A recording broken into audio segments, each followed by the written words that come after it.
Chers amis, bonjour. Il y a quelques semaines, en début de cette année, on a parlé du travail sur soi. On a parlé de comment être bien, comment se sentir mieux, comment attaquer cette nouvelle année avec une nouvelle approche, avec une autre façon de faire, avec une bonne détermination. Donc on s'est dit, on va se focaliser sur des travaux sur soi-même. On a parlé de qu'est-ce qui pourrait faire notre bonheur, dans quelle branche on pourra travailler, on pourra être à l'aise. Donc, on a commencé par identifier un métier ou une activité qu'on pourra faire, qu'on aime faire. Quand on le fait, on perd la notion du temps, c'est-à-dire quelque chose qui nous fait tomber amoureux.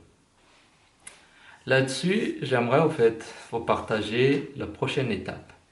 Bien sûr, c'est pas un livre, on va pas aller dans beaucoup de détails, mais je vais prendre les points les plus essentiels et on va essayer de travailler dessus.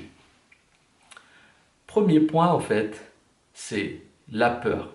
Si on n'arrive pas à avancer, généralement, c'est à cause de nous-mêmes.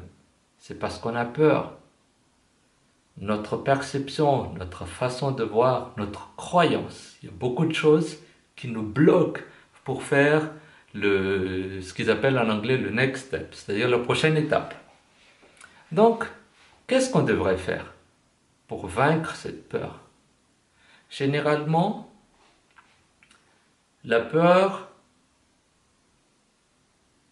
vient de nous-mêmes qu'on a dit. On a peur de perdre son argent, on a peur de perdre du temps, on a peur de perdre... en fait, on a peur même de ce que les autres vont penser de nous. Si jamais je réussis pas, c'est peut-être pas fait pour moi. Je suis pas peut-être pas assez bon pour ça. Mais c'est pas mon domaine. C'est pas ce que j'ai étudié. Il y a des tas de raisons qui font en sorte qu'à la fin, on s'est dit, bon, mieux vaut vivre des choses simples, faire des activités qu'on sait faire depuis, même si ce ne sont pas excitants, ça nous permet de vivre. Et ça, c'est pas mieux vivre, c'est juste vivre. Et vivre ne suffit pas. On a dit, il faut que ce soit une année de bonheur, il faut que ce soit une année nouvelle, une année qui percute. Donc percutons, allons de l'avant, faisons autre chose. Faisons quelque chose qui nous fait vibrer à l'intérieur de nous-mêmes. Donc pour vibrer, il faut commencer par vaincre cette peur. Comment on fait? Tout d'abord, il faut avoir de son côté tous les éléments. Parce qu'on a peur parce qu'il y a des inconnus, il y a des choses qu'on n'arrive pas à maîtriser. Donc pour vaincre cette peur, il faut commencer par là. Avoir tous les éléments. Les informations par exemple. Vous pouvez, par rapport à ce que vous voulez faire, parler avec les gens. Discuter avec des gens qui sont dans le domaine, avec votre famille. Participer à des forums, des gens qui parlent de la même chose, du même sujet, du même métier. Aller dans des conférences. Il y a beaucoup de conférences maintenant. Il suffit de regarder sur Facebook par exemple et on trouve plusieurs choses qui se passent. Chercher dans des livres. Chercher en ligne par exemple. Online, on a des vidéos, on a des textes, pas forcément des longs bouquins, mais on a des petits textes, on a des blogs, on a des forums. Il y a plusieurs choses qui nous permettent d'avoir beaucoup plus d'éléments pour mieux appréhender ce qu'on veut faire, pour savoir si il y a un marché pour ça, si on peut vivre sur ça, s'il y a un marché pour ça dans l'endroit où on est. Si on est à Tananarive, est-ce qu'il y a un marché sur ce que je veux faire à Tana? Est-ce que ça pourrait me faire vivre? Est-ce que la chose qui peut me faire vibrer, est-ce que je peux le faire comme un métier, c'est-à-dire à part entière? Donc, ça d'un. De deux, bien sûr, c'est vrai qu'on a peur, mais le plus important dans tout ce qu'on fait, c'est de faire le premier pas. Le premier pas. On peut parler pendant des heures et des heures, faire tous les plans qu'on veut, mais si on ne fait pas le premier pas, si on ne met pas en œuvre ce qu'on veut atteindre en termes d'action, c'est peine perdue. Ça ne sert à rien de faire des plans, de parler, de discuter, d'avoir de grandes idées si on ne fait pas le premier pas. Donc moi, ce que j'aimerais vous dire par rapport au premier pas, c'est commencer. Commencer, peu importe. Parce que généralement, nous, on a tendance à attendre que toutes les conditions soient réunies avant qu'on commence. Ça c'est foutu déjà.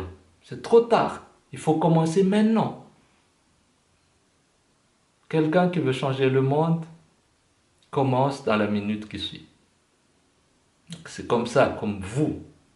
Toi, tu veux changer le monde. Bon. Parce que quand on change, on ne peut pas changer nous-mêmes. On est dans un environnement. Quand on change forcément l'environnement qui est autour. Okay? Si vous entreprenez par exemple pour créer de l'emploi, si vous faites une offre, un métier sur le marché, il faut créer de la demande. Donc, vous êtes en train de changer le monde. Et changeons ce monde. Changeons ce monde tout en ayant une activité qui nous fait vibrer. Donc, dans ce sens, je vous demande de commencer. Il ne faut pas attendre que tout soit là. Commençons petit. C'est comme dans l'entrepreneuriat. C'est exactement pareil.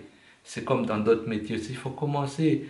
Tant que vous ne commencez pas, vous ne pouvez pas vous améliorer. Parce que quand on commence, généralement, on n'est pas bon. On n'est pas satisfait. On sent qu'il y a des choses qui manquent. On regarde et on se dit non, c'est pas possible. Mais avec le temps, on a du recul. On commence et on regarde, on est dans l'action. Et avec le temps, on peut améliorer ce qu'on fait.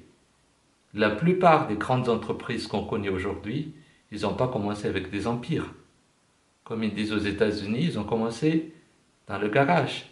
Okay? Facebook, c'était une personne, deux, trois, et maintenant c'est un empire. Mais c'est comme ça, il faut commencer petit. Et ce n'est pas seulement les entreprises, mais même un métier. Par exemple, je prends un métier tout simple. Je sais pas, faire de la peinture par exemple. On peut commencer. On peint quelque chose. Bien sûr, le premier peut nous paraître moche, par exemple, parce qu'on a plein d'idées. Mais c'est ça qui nous permettrait de s'améliorer, d'améliorer ce qu'on fait.